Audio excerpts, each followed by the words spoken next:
모두 자리에 앉아주시기 바랍니다.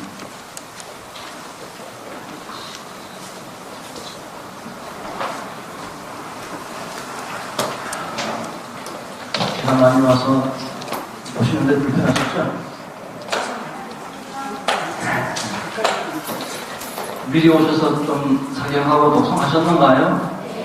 시키는 대로 잘 하셨어요? 네, 잘하셨습니다.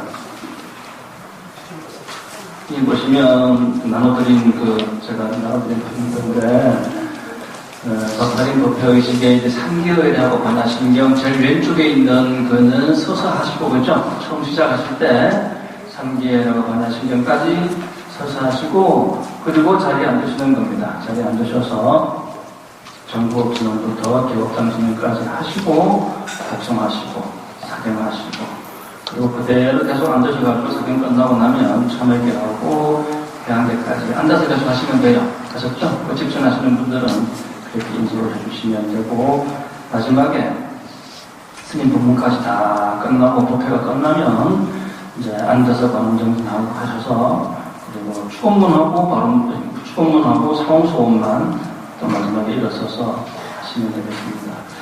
자, 오늘은 말씀드린 대로 법화경도 법문에 들어갑니다. 책 가져오셨죠? 네, 책 펴세요 이제. 아이고.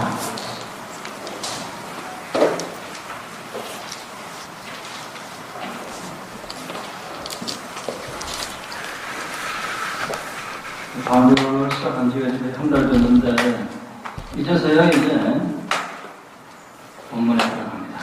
화경은 여러분들께 말씀드린 대로 1분부터 14분까지는 정문에 해당되고, 그리고 또 15분부터 28분까지는 본문에 해당된다.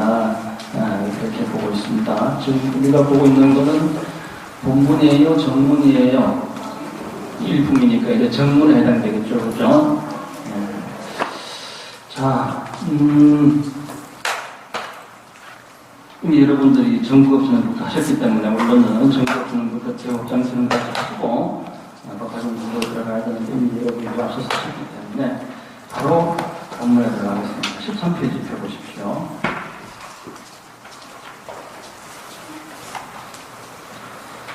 박영은 28분으로 이루어져 있습니다만은, 모든 품 안에는 다른 모든 품의 가르침의 내용들이 다 함축이 되어 있습니다.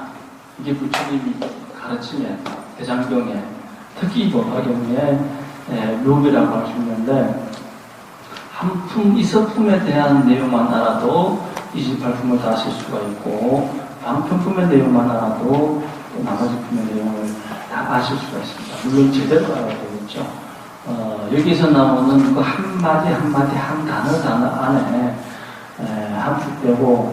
함축되어서 가르쳐 주시는 부처님의 그 가르침이 참으로 깊고 묘해요. 특히 법화경 그렇습니다. 그래서 여러분들께 처음에는 설명을 충분히 드리지 못한다 하더라도 계속해서 이 상품이 이어지면서 반복 학습이 충분히 이루어지리다 이렇게 생각을 하면서, 처음에는 이게 뭔 소리지 하고 잘 모르신다 하더라도 자꾸 반복해서 들으시면 충분히 이해하실 수 있을 것 같습니다. 여러분들 혹시 더우세요? 더워요? 네. 에어컨 틉시다. 사실 제가 더워서 가사 상담까지 하고 있으니까 제가 좀 더워서 수업에 집중하기 위해서 에어컨 틀어가겠습니다. 자, 서품 제일 처음에 한문으로는 뭐가 되어 있나요? 여시아문 이렇게 되어 있죠? 여시아문이다. 모든 경전은 마찬가지로 여와 시로 되어 있습니다. 여시, 이와 같이, 이와 같다, 이와 같이라고 되어 있습니다. 이와 같다라고 하는 것은 팔만대장경 모든 경전에 보면 이와 같이 여시아문 아야일시하고 쭉 그 다음 내용이 이어지게 되어 있습니다. 팔만대장경 공통점은 첫 글자가 여시라고 합니다. 여시. 그래서 법화경에서 얘기하고 있는 제법의 실상, 이 제법 실상을 부처님께서는 12여시, 10가지 여시, 10가지 인연법으로 제시를 하시는데 여러분들이 이 첫 글자, 첫 단어 여시의 의미만 알아도 제법의 실상을 다 아시는 겁니다. 법화경을 다 아시는 거예요. 첫 글자 같을 여자죠. 오를 시자입니다. 같을 여자, 오를 시자. 지금 이 팔만대장경은 모든 경전은 안존자가 얘기하는 겁니다. 안존자가. 석가모니 부처님께서 말씀하시는 바를 안한존자가 10대 제자 중에 다문제일이라고 그러죠. 기억력이 아주 뛰어납니다. 부처님께서 한 말씀 하시는 것을 절대 잊어버리지 않아요. 다 외우십니다. 다 외우시고 석가모니 부처님 당시에 3000년 전에는 오늘날과 같은 그런 문자가 없었습니다. 문자가 없었고 주로 암송에 의지해서 경전이 결집이 되게 되죠. 석가모니 부처님께서 열반하시자마자 어떤 제자가 이렇게 얘기합니다. 비구들이요, 이제야 우리가 해방이 되었습니다. 좀 자유롭게 수행하자. 먹을 거 좀 마음대로 먹고 수행과 자유롭게 합시다. 이런 얘기를 하게 되죠. 그래서 가장 큰 상수제자, 법통을 이어받으신 마하가스비 이 얘기를 듣고서는 이래서는 안 되겠다. 부처님의 가르침을 체계화시키고 정립화시켜야 되겠는데 어떻게 해야 되겠는가? 이미 다음 문제에 있는 안한존자를 비롯해서 많은 제자들은 부처님의 그 설법을 그때는 기록할 수 있는 지금처럼 뭐 녹음을 한다든가 뭐 베껴 쓴다든가 이런 게 없으니까 무조건 암송을 하게끔 되어 있었어요. 인도 문화가 그랬습니다. 특히 인도 문화가. 그래서 많은 제자들이 이미 암송을 다 하고 있습니다. 그래서 이것을 합송, 그냥 개인적인 암송이 아니라 합송을 하자. 다 같이 올려가지고 같이 암송을 하다 보면은 서로가 잘못 기억하고 잘못 외운 부분이 있을 거 아니에요, 그죠? 그런 부분들을 서로가 고칠 수 있지 않겠느냐.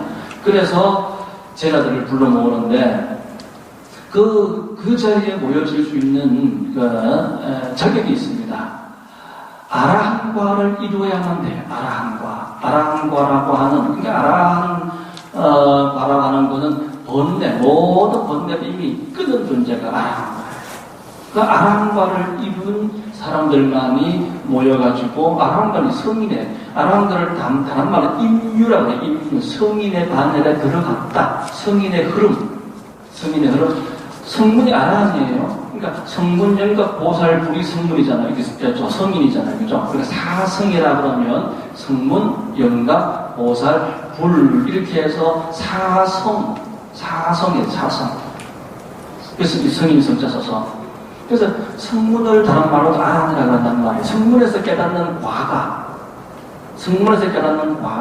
아라한과예요. 아라한과를 다른 말로 임유, 성인의 흐름에 들어갔다라고 하는 얘기입니다. 성인의 흐름에 들어간 임유가 된 아라한만 그 500명의 그러니까 그 아라한과를 이룬 사람들을 모아보니까 500명이 뭐예요? 500명. 그 500명이 최초의 경전 결집을 하게 됩니다. 우리가 경전 결집이라고 하니까 뭐 지금처럼 팔만대장경을 이렇게 베껴 쓰는 것을 결집이라 생각하는 게 그게 아니에요. 3차 결집 이후에 4차 결집 되니까 그때 써야 문자로 남겨지게 되고 부처님 당시에는 문자가 제대로 없었기 때문에 무조건 암송을 하게 됩니다. 500명의 제자가 모인 자리에 가장 많은 것을 부처님 지금거리 최측근에서 부처님의 시봉자, 부처님의 사서실장 역할을 했던 안한존자가 저는 이와 같이 들었습니다. 그거는 이 3인칭 개념이에요. 그렇죠? 그러니까 부처님의 설법을 객관적인 입장에서 그렇죠? 저는 이와 같이 들었습니다. 라고 얘기를 하는 겁니다. 그러면서 여시 아문하야 저는 이와 같이 들었습니다. 하면서 어떻게 쭉 이렇게 이야기를 하면 한 달락을 한 대목을 이렇게 자기가 기억한 걸 암송을 하면 옆에 있던 사람들이 그건 옳다, 그러다 그런 단어는 이렇게 선택을 하자 이렇게 해서 결정을 지입니다. 그래서 결정을 지어진 것은 다시 합송을 합니다. 그때는 합송을 해서 이것이 법이고 진리니까 앞으로 무조건 이대로만 외워야 돼 하고 끊임없이 이제 법화경을 합송하고 아함경을 합송하고 금강경을 합송하고 해서 계속 외웁니다. 끊임없이 외워요. 지금도 세계 불교 중에 중국 불교, 한국 불교, 일본 불교는 별로 안 쳐줘요. 서구 사회에서 쳐주는 거는 티베트 불교예요. 티베트 불교는 티베트 불교의 수행은 주로 합성을 많이 합니다. 합성. 암송을 많이 해요. 그래서 이 법화경 같은 이런 대성경전도 달달달달 읽습니다. 몇 페이지 몇 챕터에 뭐가 있다는 걸 다 알아요. 저희들 같은 경우는 큰 스님 전에 들어가서 큰 스님과 선문답, 법문답을 하면서 우리가 법계 고시를 쳐요. 물론 이렇게 또 시험도 칩니다. 스님들도 시험 쳐요. 법계 고시를 다 봅니다. 근데 법계 고시를 볼 때 시험도 치지만 이게 우리가 큰 스님 전에 들어가서 이제 큰 스님의 질문을 우리가 답을 하는 그런 순으로 고시를 치지만 외우지는 않거든요. 그런데 티베트 불교에서는 무조건 외워야 돼요. 외워야 됩니다. 인도 불교의 습을 그대로 받아들여서 티베트 불교에서는 많이 외워야 된다. 무조건 외워야 법계가 그 다음 법계로 올라가고 갈 수 있지. 외우지 못하면 안 돼요. 그래서 어지간한 이런 경전들도 이렇게 두꺼워도 달달달 외웁니다. 이 정도가 아니라 팔만대장경을 다 외우고 그들은 우리는 그게 가능할까 싶지만 그게 습이 되어 있어요. 일상생활화되어 있고 사물을 보고 판단하는 것, 듣고 보고 판단하는 이 모든 것들이 그와 같이 인식작용이 이루어지기 때문에 외우는 것이 굉장히 보편적으로 이루어져 있어요. 우리처럼 이렇게 외우는 어려운 그런 민족은 아닙니다. 굉장히 외우기 쉬운 그런 삶의 습이 들어있는 민족이죠. 그래서 이제 팔만대장경이 합성으로서 유지가 될 때는 사실은 변화가 없었어요. 오타가 없었어요. 합성을 하면 외움과 외움이 계속 전승이 되면요, 오히려 외웠을 때는 정확하게 유지가 됩니다. 전승이 됩니다. 그런데 어느 날 문자가 만들어지고 종이가 발견되면서 이 문자를 종이 위에 옮겨 쓰는 그 사람의 마음에 의해 가지고 경전의 내용이 또는 성경의 내용도 마찬가지고 성인의 그 가르침이 조금씩 변화가 오게 됩니다. 사실은 외웠을 때는 가장 정확했고 지금도 남방에 가면 또는 티베트에 가면 외우는 수행을 지금 만나고 있습니다만은 문자가 발견되고 종이가 발견되면서 오히려 참 경전의 왜곡이라고 할까요? 변화가 조금씩 일어나게 됐던 것도 사실입니다.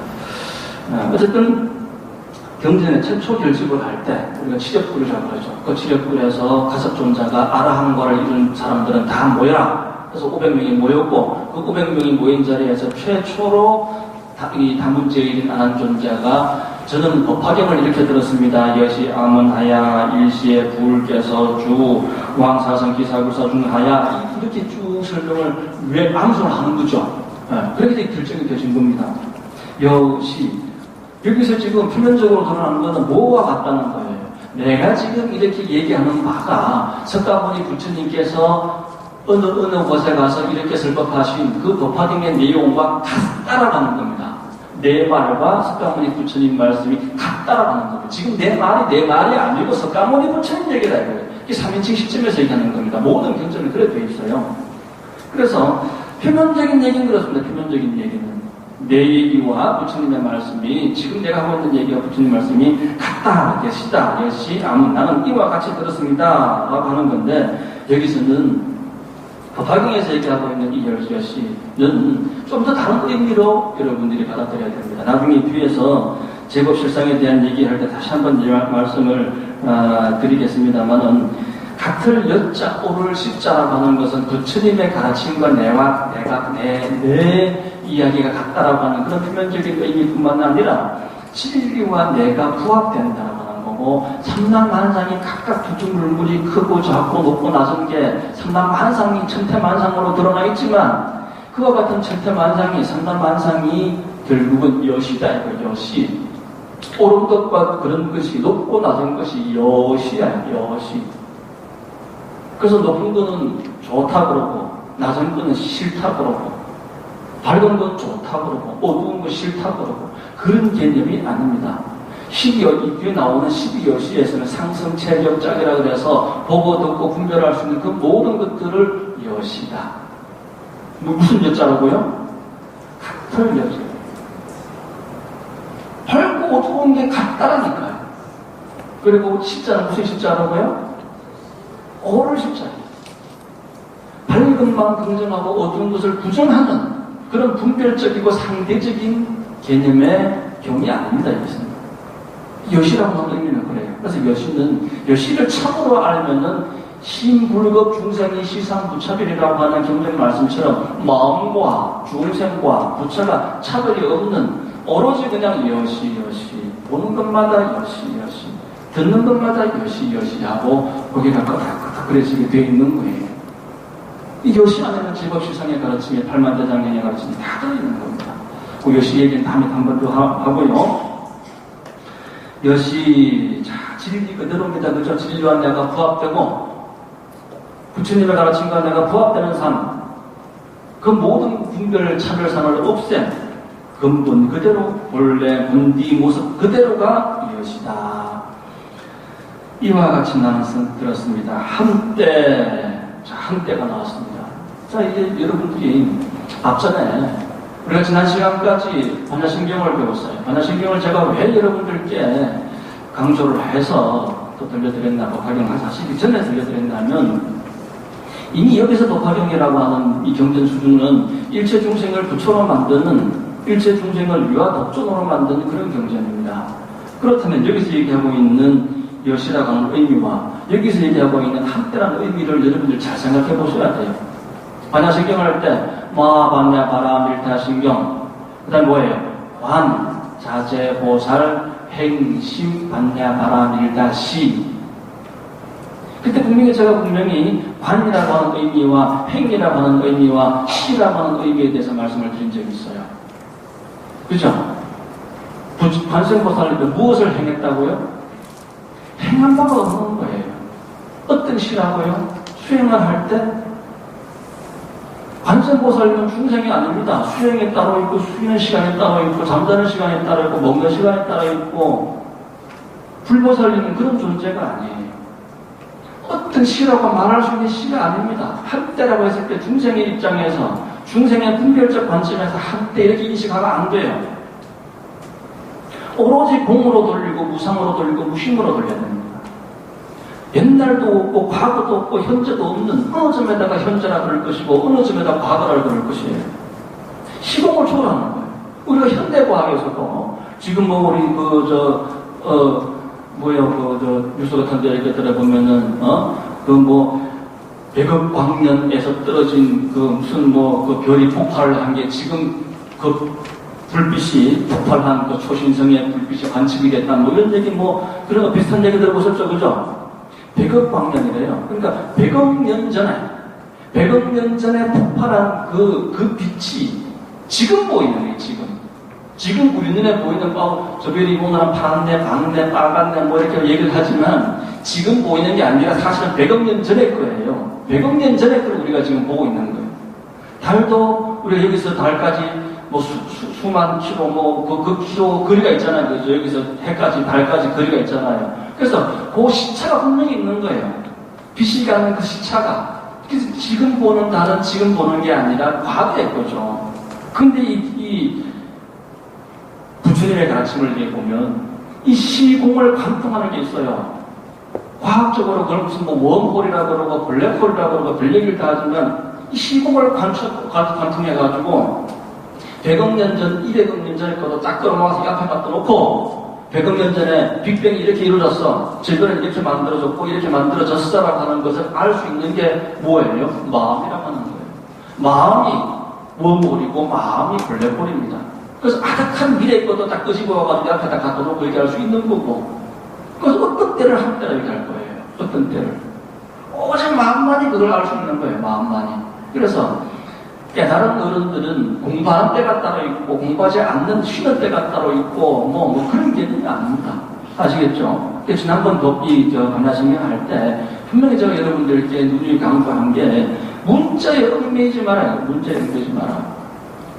여기 보이는 여기 있는 말씀들은 이미 반야신경 금강림에서 모든 걸 다 파하고 또 다 파하고 오로지 무 시에도 무고 얻을 것도 무고 무지고 무덕이고 그 모든 것들을 공으로 관하고 무심으로 관하는 그 관점에서 법화경을 바라봐야만 한때라는 의미도 여러분들이 이해하실 수가 있고 여시라고 하는 의미도 여러분들이 제대로 이해하실 수가 있지, 상대적인 분별 갖고 분별 관점에서 이 법화경을 이해하신다고 하면 전혀 이해하실 수가 없어요. 특히 법화경은 그렇습니다. 한때 누가요? 부처님께서 어디에? 왕사선 기사불산에 머무르시어 누가 귀부 대중 몇 명? 1만 2천인과 함께 계셨습니다. 이것을 경에서는 육성취라고 합니다. 육성취. 육하원칙하고 비슷합니다. 우리가 뭐 글을 쓴다든가 뭐 특히 신문기사나 이런 거 쓸 때 누가 언제 무엇을 어떻게 뭐에 그 다음에 왜 뭐 그런 게 있죠. 그죠? 그 육하원칙하고 법화경뿐만 아니라 모든 경전은 육상원칙이라고 육상원칙, 육성취라고 육성취라 6가지를 성취를 해야만 그걸 경이라고 하는 겁니다. 그래서 경이라고 하는 것은 이 부처님의 가르침이라고 하는 것은 뭉뚱그려서 공, 뭉뚱그려서 인연법이 아니고 공도 지난번 말씀드렸던 대로 다양한 공이 있고 인연법도 9가지로 12가지로 이렇게 다양하게 나눌 수 있는 거예요. 그렇듯이 우리 여기도 보면은 법화경도 보면은 전문과 법문으로 크게 보면 둘로 나와요. 그죠? 둘로 나와요. 크게 보면. 하나로 보면 법화경이지만 둘로 보면은 전문과 법문으로 나와요. 셋으로 보면 뭐예요? 셋으로 보면 서분, 정종분, 유통분. 또 여섯으로 나와요. 서분, 정종, 유통분이 또 나눠집니다. 또 28품으로 또 나눠집니다. 그렇죠? 그래서 이 법화경뿐만 아니라 모든 경전의 구조는 육성치라 그래서 참고로적으로 알아두세요. 이런 게 있다라고만 알아두시면 되지 뭐 굳이 외울 필요는 없어요. 제가 외우라 할 때, 중요하다 할 때는 그런 거는 외우시고 참고적으로 말씀드릴 때는 그냥 그런가 보다 하고 넘어가셔도 됩니다. 참고적으로 육성치에 대해서 말씀을 드려보면 신, 문, 시, 주, 처, 중이라고 해서 신이라고 하는 것은 신성치예요. 신성치는 이와 같다라고 하는 믿음을 얘기하는 거예요. 이와 같다, 여시. 모든 경제는 여시아문하고 시작되죠. 그렇죠? 이걸 신성취라고 해요. 신성취. 그 다음에 문성취는 뭐냐? 나는 이와 같이 들었습니다. 라고 해서 이건 객관적이고 구체적인 사실입니다. 내 주관적인 이야기가 아닙니다. 라고 하는 걸 강조하는 거예요. 이게 문성취입니다. 문성취. 그 다음에 시라고 해서 한때, 언제, 한때, 일시에, 그때 무슨 서기 몇 년, AD 몇 년, BC 몇 년, 이런 건 없잖아요. 그렇죠? 그러니까 한때에 이렇게 얘기가 됩니다. 그리고 주성치라고 해서 누가 주인이냐, 이 경전의 주인이 누구냐. 제일 처음에 보면은 한때, 부처님께서 이렇게 됐죠. 그렇죠? 자, 부처님께서 주인은 이경의 주인, 모든 경전이 그렇겠지만 이경의 주인은 부처님입니다. 부처님께서 그 다음에 처성취라 그래가지고 어디에? 왕사성 기사굴산입니다.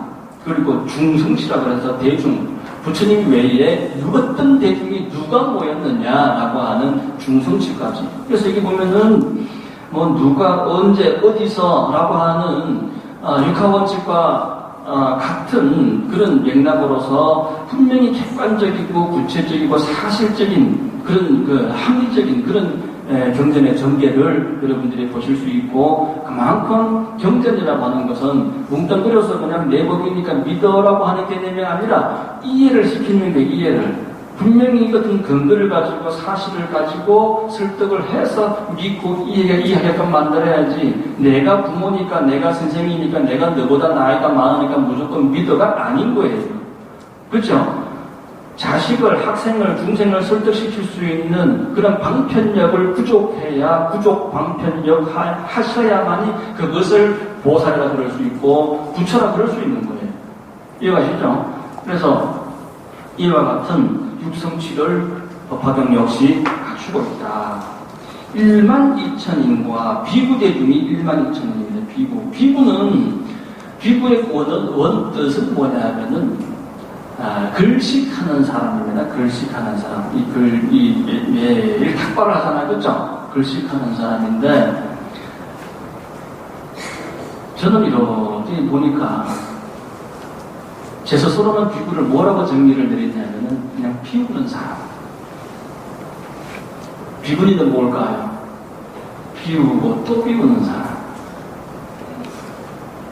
이게, 글식을 하려면요, 지가 지 마음 안 비우고는 글식이 안 됩니다. 맞습니까? 지가 지를 안 비우고는 글식을 할 수가 없어요. 진정한 글식은 무엇을 글식하는 겁니까? 돈, 먹을거리, 그리고 부처님 법이죠.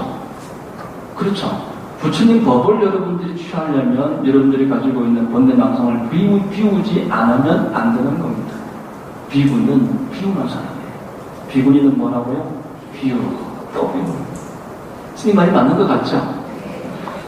비구 대중 12,000인과 12,000인이라고 하는 것은 어떤 경우에도 12,000명이 모인 적이 없습니다. 팔만대장경이 수백 가지 종류의 경전이 있지만 보통 10대 제자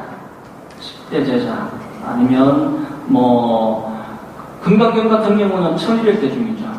1200대 중이 나오는데 여기는 비구 대중만 12,000이고 그 외에 비구니, 철, 룡, 팔, 부, 보살, 부처까지 헤아리면 헤아릴 수가 없어요. 이 법화경의 위상이 그만큼 높다 하는 얘기입니다. 12,000인과 함께 계셨습니다. 이분들은 모두 아라한으로서, 아라한은 다른 말로 뭐라 그랬죠? 예, 성문이, 이 아라한은 하나의 깨달음의 과위예요, 과위. 깨달음의 어떤 법계라 그럴까요, 법계? 이름이 아니고, 법계. 깨달음의 과, 성문과라 그래요. 성문과. 보살도 역시 하나의 과위입니다. 열심히 상고보리하고 하와중생에서 얻는 게 뭐냐면은 보살이라고 하는 과위예요. 보살이라고 하는 계율이라고요. 아라한은 다른 말로 은공이라고 해요. 은공. 마땅히 공양받을 만하시다. 은공. 열의 은공. 아라한은 부처님도 아라한이라고 그래요. 부처님도 모든 번뇌를 다 끊어줬고 마땅히 공양받으실 분이시기 때문에 은공이다 이렇게 얘기도 하는 겁니다.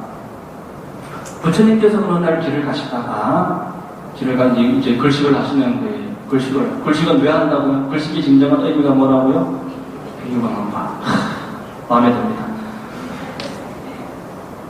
비유로 다니시는 거예요. 비유로. 채우러 다니는 게 아니에요. 바리떼에다 채우려고 다니는 게 아니에요. 저는 그렇게 봅니다. 비유로 비우고 또 비우고 이렇게 비유로 다니시는데 남들 보기엔 그게 아니겠죠. 먹고 논다 이거죠. 먹고 놀면서 저 바리떼에다가 뭘 채워서 지는 배불리 먹으려고 저래 다니냐고 하면서 어떤 박가는 농부가 부처님과 부처님 일행을 흉을 보는 거예요. 나는 이렇게 밭을 갈아서 먹을 것을 취하는데 당신네들은 글식을 해가지고 먹고 놀면서 먹을 것을 취하느냐 하고 부처님 일행에게 욕을 합니다. 그래서 부처님께서 농사 짓는 농부에게 정중히 얘기합니다. 밭을 가는 농부시여. 위대한 삶을 사시는 거예요. 농부도. 밭을 가는 농부시여. 당신은 마음의 밭을 밭을 갈지만 나는 마음의 밭을 갈고 있습니다. 마음의 밭이라고 하는 것은 볼 수도 없고 만질 수도 없는 거지만 이 우주의 그 모든 것을 갈아엎어서 새로운 그런 먹을 것과 깨달음을 창출할 수 있는 마음의 밭을 가는 사람들입니다. 이것을 일러서 은공이라 은공. 마음의 밭을 가는 사람들이야말로 공양받아 마땅합니다. 부처님께서 그와 같이 말씀하십니다. 마음의 밭을 가는 사람이야말로 보이지 않는 마음의 밭을 가는 사람이야말로 공양받아 마땅합니다. 이렇게 얘기를 하시죠. 그래서 은공이란 말이 그때부터 생기게 됩니다. 아라한으로서 모든 누가 이미 다하여 모든 누라고 하는 거는 이제 그 누자 보시면 한문 보시면 셀루자인데 우리가 전기가 누전됐다 그러고 비가 새는 걸 누수한다 그러고 그렇게 얘기를 하죠. 누전이고 누수고 좋은 건 아니죠, 그렇죠? 좋은 건 아닙니다. 그러니까 이게 모든 셈 우리가 마음이 단단하고 양심은 번뇌망상이 끼어 들어올 수가 없어요. 하지만 마음이 올바로 정립이 안 되어 있기 때문에 질기로서 꽉 차 있지 않기 때문에 빈틈이 생기고 그 빈틈으로 번뇌망상이 새어 들어오는 것이죠. 이 새어 들어오는 번뇌망상을 막기 위해서는 오로지 부처님의 가르침으로서 단단하게 내 마음을 단도리를 해야 되는 겁니다. 그래서 이와 같이 이미 부처님의 가르침으로 뭔가 마음을 아주 단도리를 야무지게 다 해서 번뇌망상이 새어 들어올 틈이 이미 없는 사람들이다 이거예요. 모든 누가 다하여 다시 온갖 번뇌가 없습니다. 더 이상 번뇌가 없어요. 더 이상이 번뇌가 없어요.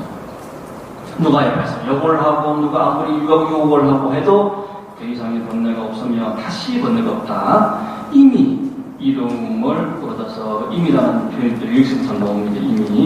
이미 이름을 얻어서 여러분들도 마찬가지. 여러분들이 이 법화경 28품을 1년 뒤에 끝내가지고 스님과 함께 이 자리에서 회양을 1년 뒤에 좀 하시게 되겠죠? 여러분들 그 사경하시죠, 그죠? 사경하시고 도성하시는 것을 저와 같은 진도는 아닐 거예요. 저는 제대로 진도가 나가고 사경하고 도성하시는 건 그건 그대로 진도가 나가실 겁니다. 그러면 1년 뒤쯤에 이 법화경을 회양할 때는 여러분들이 쓰신 그 사경하시는 그 노트하고 부처님 전에 상단에 다 올리고 제가 불금을 대법하게 해드릴 거예요. 제가 관문사 있을 때도 계속 그렇게 해왔고 해서 1년에 한 번 계속 부처님 전에 여러분들이 쓰신 사경 노트를 부처님 전에 올려서 회양을 하고 그 노트는 여러분들이 깨끗한 어디 곳에 가셔가지고 좋은 날 좋은 시에 소각을 해도 되고 태워도 되고 아니면 깨끗한 데 계속 보관을 해두세요. 깨끗한 데 잘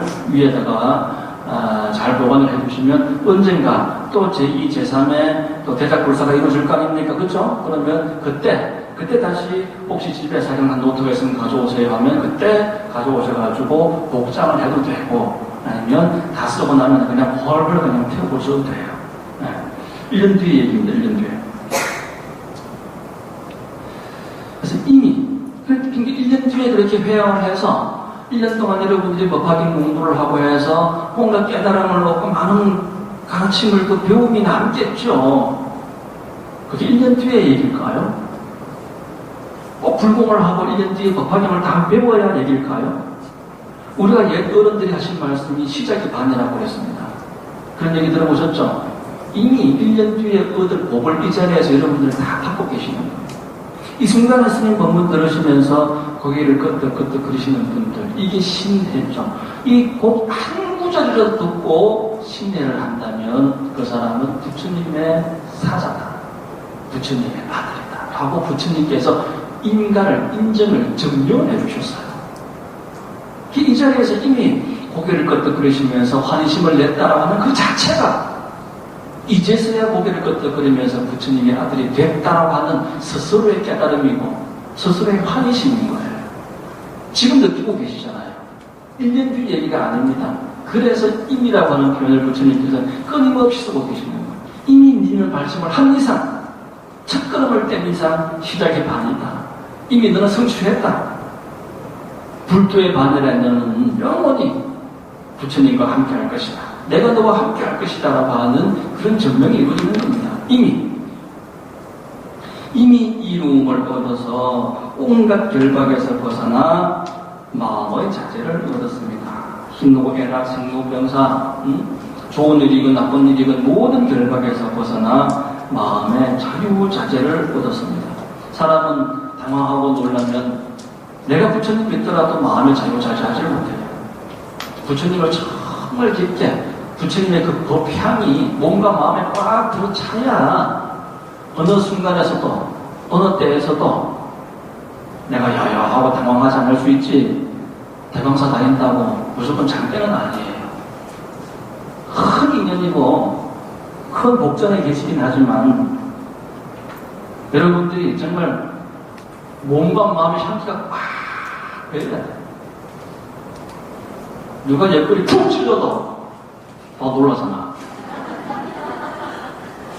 그 순간에도 내가 깜짝 놀라면서 관세음보살, 잠을 자면서도 엎치락하면서도 관세음보살, 뒤치락하면서도 관세음보살, 천둥이 번쩍 쳐서 관세음보살 이렇게 나올 수 있는 그게 돼야만 온갖 결박에서 벗어난 마음의 자제를 얻은 은공이라고 할 수가 있습니다. 여러분 아직 은공까지는 아니겠죠, 그렇죠? 네, 저나 여러분들이나 아직은 놀랄 일이 많은 것 같습니다. 자, 이분들의 이름은 아야 교진녀. 자, 교진녀부터 먼저 보시면 교진녀는 부처님께서 중생들에게 최초로 설법하신 녹야원이라고 그랬죠. 그 장소가 녹야원에서 사슴이 뛰어노는 들판 녹야원에서 5명의 비구에게 설법을 하게 됩니다. 최초의 설법이 고집멸도 사성제와 팔정도라고 했습니다. 말씀드렸죠. 이 사성제와 팔정도를 들은 최초의 인물이 교진녀입니다. 그 5비구 중에, 그 5명의 비구, 5비구 중에 가장 상수제자입니다. 5비구 중에 제일 먼저 아라한가를 얻는 것이 바로 교진녀가 되겠어요. 교진녀 외에는 또 4명이 더 있겠죠. 그래서 최초의 설법을 들은 사람은 5명밖에 안 돼요. 부처님도요, 성불하시고 나서요, 5명을 가지고 설법을 하셨어요. 저는 복이 많아가지고 여기 지금 100명이 넘는 분이 앉아 계시고, 그 앞에 몇백 명이 앉아 계시는데, 제가 앞전에 저 작년까지만 해도요, 임계 도림사에 주지를 했는데요, 20명, 20명, 제일 젊으신 분이 75인가, 평균 연령이 85인가, 그래서 그 20분을 앉혀놓고서 이런 법문을 하시면요, 보살님들, 몰라, 이해를 못하십니다. 그 80 넘은 노인네들이 그냥 참 젊은 스님이 입만 방긋방긋하니까 그게 좋아가지고 그냥 하시지도 못하고 고개 껐다 그래 주시고 그렇게 참 몇 년을 살았었습니다. 힘들었지만 굉장히 소중했고 아름다운 추억이었는데 석가모니 부처님께서는 5명을 놓고 최초 설법을 하셨습니다. 부처님이 되고 싶어. 그러나 부처님께서 힘든 마음이 있었을까요? 너희들은 부족하고 나는 부처이기 때문에 부족한 너에게 부처인 내가 중생인 너에게 복을 선한다는 이런 마음이 계셨을까요? 그래서 나는 힘들지만 참는다라는 그런 마음이 또 있었을까요? 저는 힘들고 참아요. 왜? 스님이기 때문에. 하지만 부처님은요, 힘드는 것도 없고 참는 것도 없어요. 행도 없고 시도 없단 말이에요. 아시겠죠? 부처님은 그런 분이에요. 마음의 자제를 아야 교진녀, 다음에 마하가섭은 누구예요? 부처님의 전법자입니다. 그렇죠? 부처님의 법을 개성을 이어받으신 마하가섭은 뭐가 제일입니까? 10대 제자 중에 두타제일. 제가 이제 강릉에 주지를, 강릉하기 전에 동해 삼척 주지를 6년을 했는데, 그러니까 두타산 줄기예요. 두타산. 해발 1400m 좀 되는데, 거기 큰 노인들이 옛날에 수행을 많이 했다고 해요. 그래서 두타산입니다. 동해 두타산 유명합니다. 굉장히 경치도 좋고, 유명한 산인데, 그 두타산에는, 동해 두타산에는 옛날부터 큰 노인들이 들어가서 정말 그 이름 없는, 이름을 내세우지 않고 숨어서 고행을 했던 그런 스님들이 많습니다. 그래서 두타산이라고 드러나지 않은 고행을 많이 했다라고 해서 두타 제일 마하가섭 부처님의 법을 이어받으신 분입니다. 수고리가 계셨다고 그랬죠. 그죠? 원래는 지혜 제일 10대 제자 중에 가장 상수는 마하가섭이 아니었고 수고리였습니다. 사리불이었어요. 사리불이었어요? 사리불이죠. 사리불인데 이 사리불이 부처님보다 나이가 많아요. 그래서 먼저 열반되십니다. 부처님 열반되시기 전에 먼저 열반이 되시기 때문에 부처님의 법을 이어받은 사람은 이 사리불이 아니고 마하가섭이 되게 되죠. 그 다음에 무빙나가섭, 가야가섭, 나자. 이 가섭존자가요 사형제.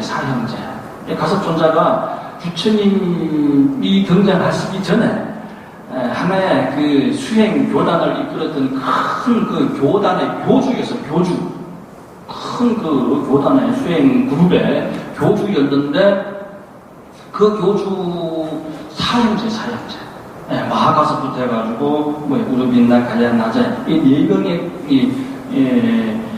하나의 교단을 형성을 해서 제자들을 거느리고 있었는데 부처님의 설법을 듣고서는 이 4명의 제자가 나머지 제자들을 다 이끌고 그 제자가 1200명인가 그럴 겁니다. 정확히 제가 지금 기억이 안 나는데 부처님 전에 교주가 모든 제자를 이끌고 부처님 전에 귀의를 하게 되죠. 그 다음에 사리불은 뭐가 제일이라고 그랬습니까? 금방 지혜 제일이라고 그랬죠. 목련존자는 뭐가 제일입니까? 신통이죠, 그죠? 여기도 보세요. 여기 재밌는 게 뭐냐면 대목건년, 그 다음에 뭐예요? 마하가전년 이렇게 돼 있죠. 여기다가도 대가전년 해도 돼요. 대목건년에다가 마하목건년 해도 돼요. 그런데 경이라고 하는 게 사실 어떻게 보면 굉장히 중생들을 배려하는 구석이 곳곳에 드러나는 부분이 이런 겁니다. 똑같은 표현을 쭉 늘어놓는 것보다는 같은 의미인데도 불구하고 다른 표현을 집어넣은 노래를 가지고 식상하지 않고 재미를 유발할 수 있는 그런 부처님의 자상함, 경전을 쓰신 분의 자상함이 드러나는 부분이 이런 부분이 되겠습니다.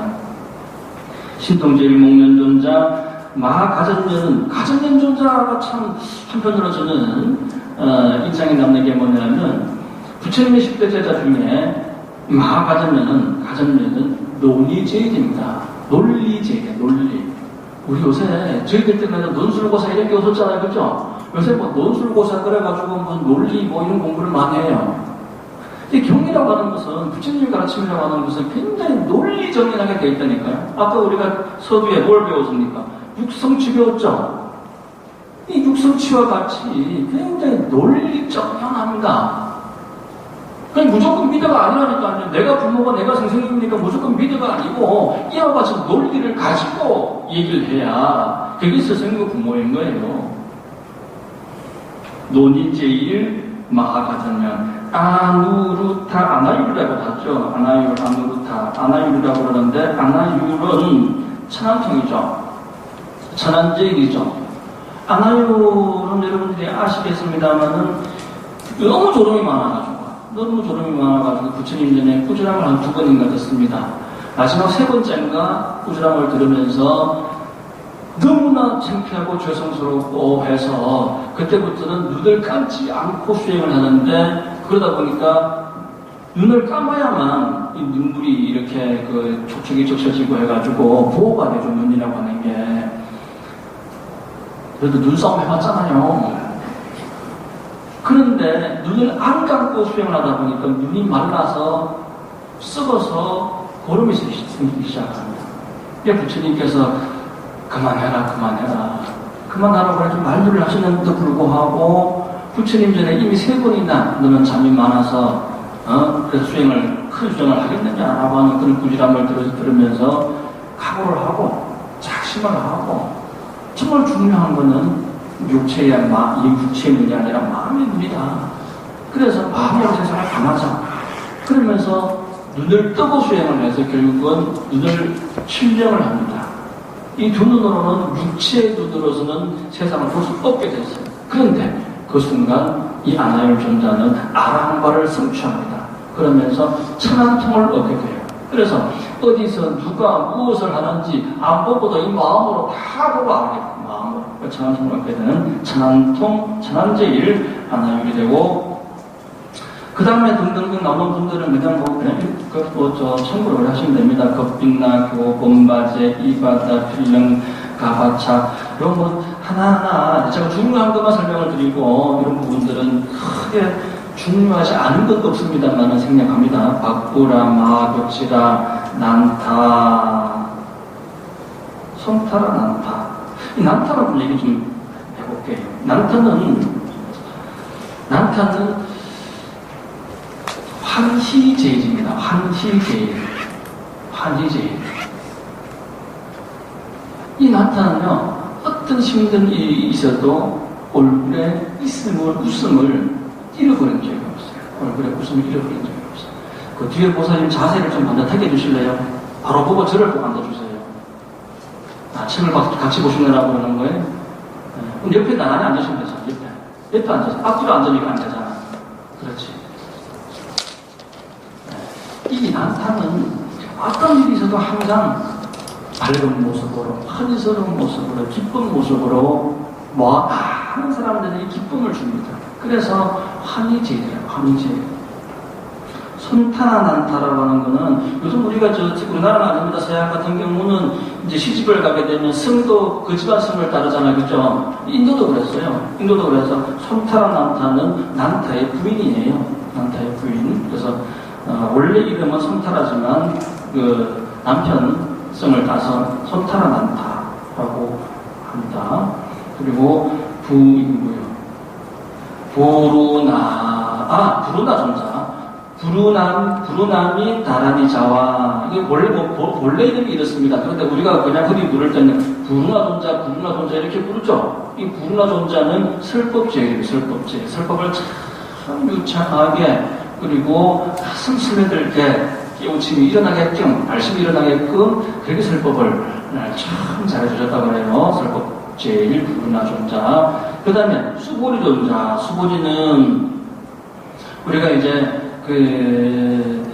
해공제일이라 그래가지고 공을 잘 이해했다라고 하죠. 그죠? 해공제일, 수보리. 자, 안한존자는 뭐가 제일이라 그랬죠? 다문제일이라 그랬죠? 그죠? 많은 걸 외웠다. 많은 걸 외우고 있는 다문제일. 그리고 라울라가 나왔네요. 라울라는 누굽니까? 네? 부처님의 아들이죠. 근데 라울라는 뭐가 제일이에요? 밀행제일이죠. 그죠? 라울라가 밀행제일입니다. 그런데 자 보세요. 10대 제자 중에 라울라가 밀행제일입니다. 여기서 시사하는 바가, 여기서 우리에게 가르쳐주는 바가 얼마나 큽니까? 내가 누군지 알아요? 내가 부처님 아들이야. 이게 아니에요. 이게 아니고 라울라는 보이지 않는 곳에서 남들밖에 이목 들지 않고 내가 부처님 아들이다 누구다 이런 거 없이 모든 상을 다 내려놓고 밀행을 안 밀려요. 밀행. 남들 앞에서는 그냥 웃고 떠들고 장난치고 어울려 놀더라도 그 사이에도, 그 중에도 혼자 고요함을 잃지 않고 안에서나 밖에서나 항상 수행심을 놓지 않았던 밀행제 10대 제자 중에 라울라가 부처님 아들임에도 불구하고 밀행제일이었다라고 하는 것이 저는 참 굉장히 가장 10대 제자 중에서 시사하는 바가 크다 이렇게 이해를 합니다. 이와 같이 대중에게 널리 알려져 있는 게 지금 여기 제가 지금 거론한 부분 분들은 10대 제자들이잖아요. 그렇죠? 그래서 이와 같이 대중에게 널리 알려져 있는 큰 아라한들, 큰 대아라한들의 큰 아라한들도 있고 아라한과까지는 아니지만 무학 2000인이 또 별도로 있는 거예요. 그렇죠? 학은 배우는 중에 있는 사람이 있고 무학은 배울 게 이미 다 끝났어요. 더 이상 배울 건 없어요. 더 이상 배울 게 없어요. 무학 2000인도 함께 있었으며 여기 무학 경지는요 불퇴전지라고도 볼 수 있어요. 불퇴전지. 우리가 공부를 하는 사람은 중간에 그만두면 마음이 퇴부심이 일어나고 결혼 마음이 들고 아이고 내 좀 쉬고 싶다 그만하고 싶다 아이고 나는 이 대왕사 안 다닐래 그냥 교회 갈래만 이 성당 다닐래만 이런 사람들도 있을 수도 있잖아요. 그렇죠? 근데 그런 마음이 더 이상 안 나요. 이게 불퇴전지라고 그러죠. 불퇴전지. 그런 사람을 무학이라고 합니다. 자, 2002. 근데요, 사실 제가요, 이 설명을 상세하게 하나 안 드리고 합니다. 여러분들에게 좀 중요한 덩어리들을 설명하고 갈 뿐인데, 철퇴대사의 법화 문구라든가 법화 현의를 보면, 하나하나 대목, 단어의 설명이 얼마나 기가 막히게 되어 있는지 몰라요. 근데 그런 거는 설명드려도 저도 모를 뿐더러 잘 모르는 내가 얘기해봐야 그거는 폼 잡는 것밖에 안 되고 들어봐야 여러분들은 얼마나 무식한 얘기 하시는 몰라도 여러분들 이해를 못해요. 그리고 정말 중요한 거라면 여러분들께 전해드리고 제가 어떻게 해서 배워서라도 여러분들께 전해드리지만 진짜 제가 중요한 것만 여러분들께 이렇게 전해드립니다. 여기 2000명도요. 부처님께서는 왜 2000이냐 10법계에다가 10법계를 곱해가지고 10의 10을 곱하고 거기다가 또 1을 곱해가지고 2000이 되는 거야. 이해하셔요 지금? 네, 넘어갑시다. 넘어갑시다. 2000인도 함께 있었으며 마하파사파자의 비구니도 마하파사파자가 누굽니까? 부처님께서는 어머니 마야 부인을 7일 만에 잃어버리시고 어머니의 동생 이모이신 그죠? 양모이시죠? 부처님의 이모이신 마파세파제 비구니가 됐죠. 나중에 그죠? 비구니도 권소 비구니 이 비구니는 모든 비구니의 상수입니다. 그래서 이 마파사파제 비구니에도 권속이 6,000명이나 있었어요. 6,000명. 보세요, 비구니 아라는 숫자가 이미 다른 경전들하고 비교가 안 됩니다. 야수다라, 라우라의 어머니 누구예요? 야수다라. 라우라의 어머니 야수다라. 이곳에 이 경전이 재밌는 게 이거예요. 라우라가 누굽니까? 부처님 아들이죠. 부처님의 아들 라울라의 어머니면은 누굽니까? 부처님 부인. 우리 같으면 부처님 부인 야수다라 이렇게 쓸 건데, 안 그래요, 그죠? 그렇게 쓰지 않고, 라울라의 어머니다. 이렇게 표현을 쓰신 게 하나의 또 배려가 되고, 재미가 있습니다. 야수다라 비구니도 권속과 함께 있었습니다. 또, 보살마살 8만인이 있었는데, 여기 보살마살 8만인도 보살대중의 대표예요. 8만인만이 있는 게 아닙니다. 보살만 또 8만 명입니다. 보살만. 보통 10대 제자 비구, 이제 1200 비구를 데리고 설법을 했는데, 지금까지 모든 경전은, 여기 보세요. 일반 비구니도 아니고, 청신사, 청신녀, 우바, 육바세도 아니고, 보살마살이 벌써 8만 명이에요. 보살마살이. 이 스케일이 얼마나 큽니까? 원래 이제, 보살이라 그러면은요, 보살은 보리 살타의 준말이에요. 보리 살타. 그러니까, 보리가 뭐예요? 깨달음. 도를 의미하는 거죠? 그렇죠? 살타는 마음을 얘기합니다. 마음을 얘기합니다. 그래서 보리사타바, 보리살타 이렇게 얘기합니다. 그렇죠? 보리살타, 보디사타바. 인도말로는 보디사타바 이렇게 얘기하는 것을 한문으로는 보디살타 이렇게 썼죠. 음역을 해서 그렇게 씁니다. 보리는 상부보리를 얘기하는 거고, 살타는 심을 얘기한다. 그 마음, 그냥 심이 아니고 자비심입니다. 그 자비심은 하화중생의 마음이에요. 그래서 보리는 상부보리, 살타는 하화중생을 의미하는 겁니다.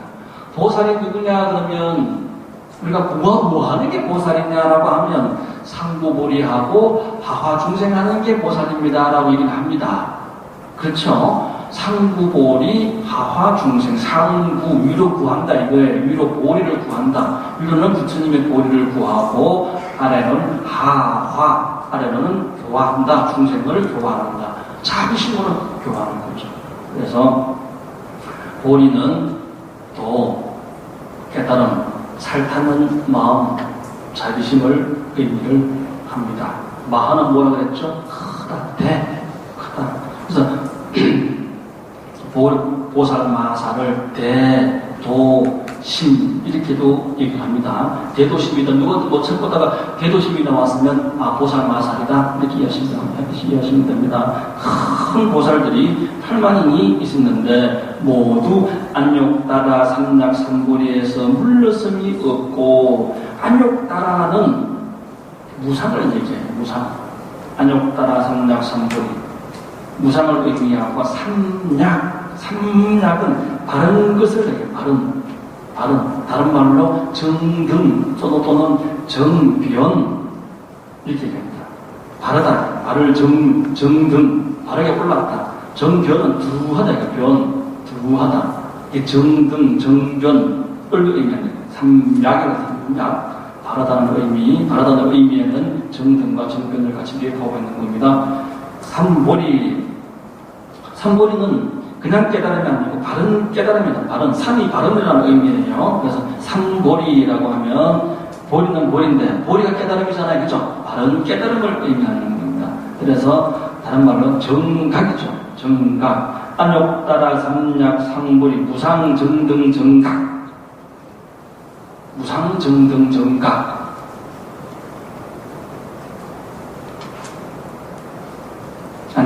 삼락삼보리가 무상정등정각이 되겠습니다. 안욕따라 삼락삼보리 심에서 물러섬이 없고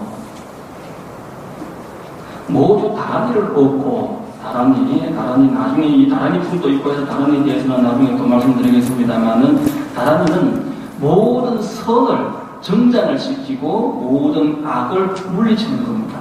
아셨죠? 모든 선을 정장시켜줘요. 다란이를 주성을 하면. 다란이 많잖아요. 정부업신원도 다란이고, 아재아소도 다란이고, 신묘장부대 다란이도 있고, 뭐 여러 가지 다란이가 있죠.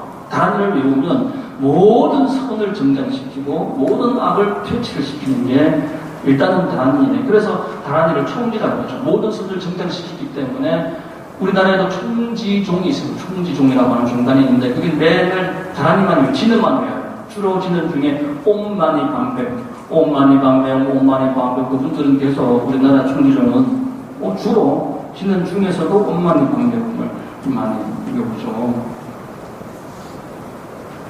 근데 여기서 얘기하고 있는 정부 앞에 다시 안욕따라 삼락삼보리를 들어보시면 무상정등정각이라고 했습니다. 더 이상이 없는 게 여기서 지금 대보살들이 가지고 있는 마음의 어떤 그 결심의 상태가 안욕따라 삼락삼보리인 거예요.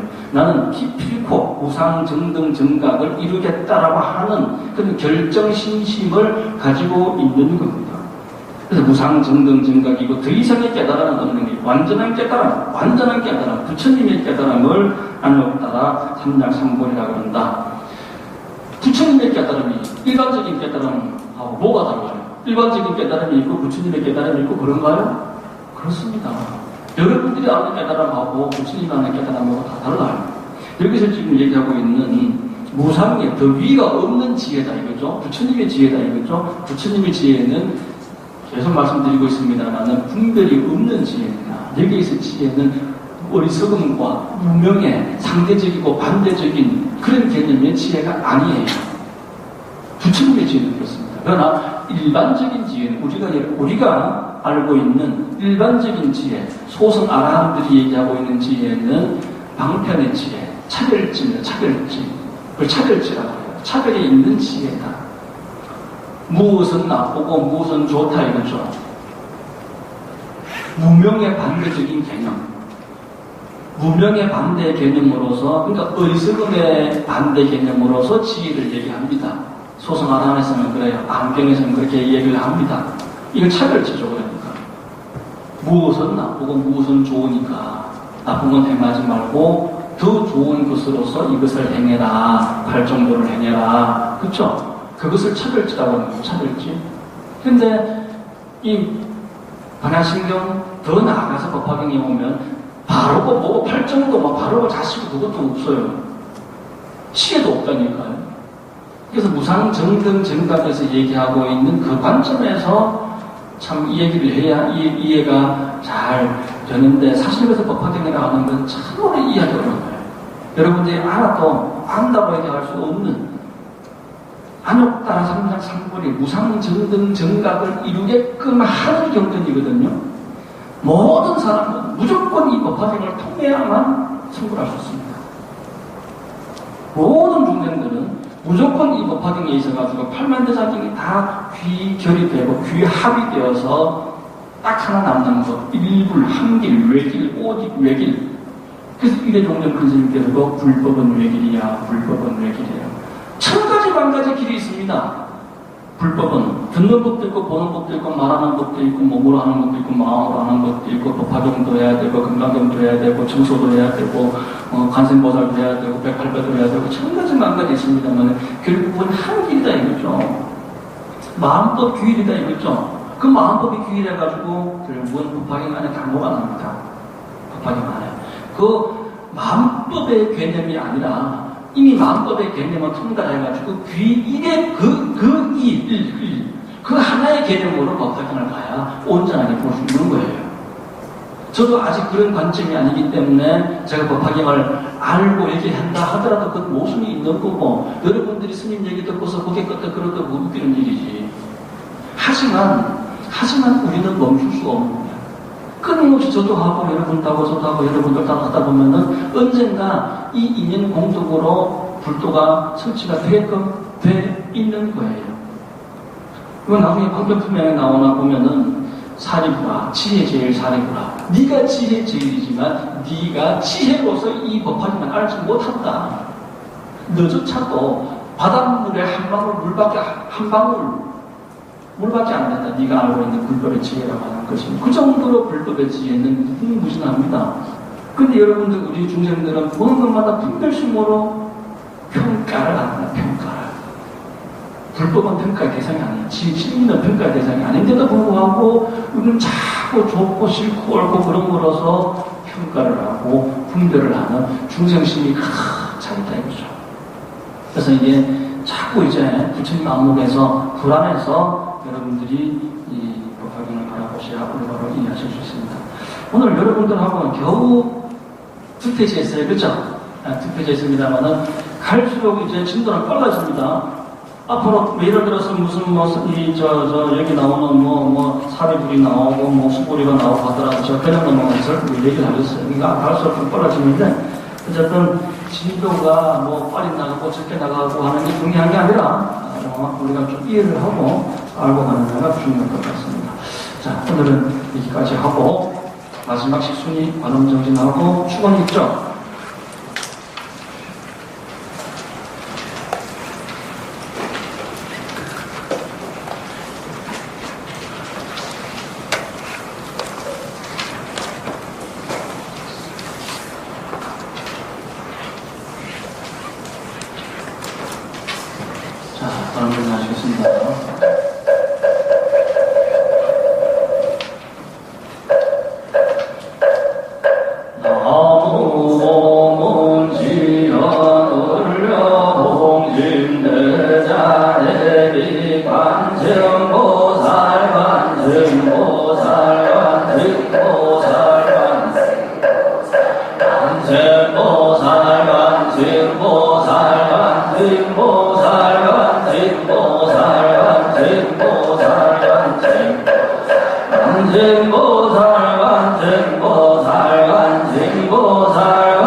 모두 자리에서 일어나셔서 정하신 거랍니다.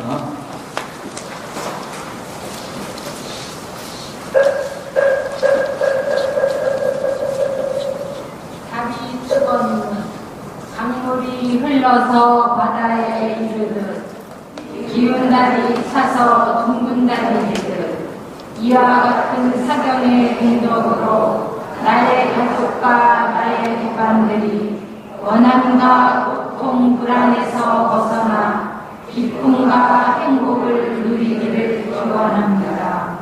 강물이 흘러서 바다에 이르듯 기운 달이 차서 둥근 달이 이르듯 이와 같은 복송의 공덕으로 살아있는 모든 생명들이 원함과 고통 불안에서 벗어나 기쁨과 행복을 누리기를 기원합니다. 강물이 흘러서 바다에 이르듯 기운 달이 차서 둥근 달이 이르듯 이와 같은 수행의 공덕으로 저 허공계의 일체 영가들이 탐내고 성내고 어리석음에서 벗어나 해탈과 열반을 성취하기를 기원합니다.